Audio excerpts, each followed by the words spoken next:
అనుకోడ గ్రామంలో ఉన్నాం. ఇక్కడ చూసుకుంటే ఈ చింతలమానపల్లి మండలంలో ఉన్నటువంటి గ్రామాలు మొత్తం కూడా యూరియా కోసం పోటెత్తడం జరిగింది. కౌటాల మండలంలో చూసుకుంటే 10 లారీల యూరియాలు వస్తే చింతలమానపల్లి మండలంలో 5 లారీల యూరియా పంపి ఈ మండలంలో ఉన్నటువంటి రైతులను గోసపెట్టుకుంటున్నారు. ఒకటే వ్యవస్థ కాదు, ఇక్కడ రెవెన్యూ వ్యవస్థ, ఏఈఓ మరియు పోలీసు యంత్రాంగం ముగ్గురు కలిసి ఇక్కడ పంచినా కూడా యూరియా బస్తాలను పంపిణీ చేసే దమ్ములేని దద్దమ్మ ప్రభుత్వం ఏమైనా ఉన్నది అంటే కాంగ్రెస్ ప్రభుత్వం.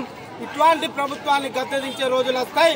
ఈ చింతలమానపల్లి మండలంలో ఉన్నటువంటి రైతులకు అందరికీ యూరియా కావాలంటే మళ్ళా 20 లారీల లోడ్లు పంపిస్తేనే ఈ గ్రామాల్లో ఉన్నటువంటి రైతులకు యూరియా అందుతుంది.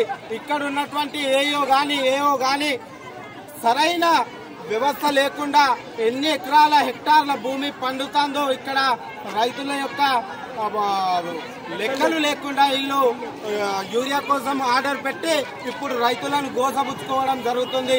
మిత్రులారా గమనించండి, ఇట్లాంటి వ్యవస్థకు మనము మౌనం పాటిస్తే ఓడిపోతాం. ఖచ్చితంగా అధికారులను నిలదీయాలి. కాబట్టి అందరూ కూడా ఈ వారం 10 రోజులలో మనమంతా కూడా అగ్రికల్చర్ ఆఫీస్ కు పోయి మనం పెద్ద ఎత్తున ధర్నా చేయాలని మేము కోరుకుంటున్నాం. జై తెలంగాణ.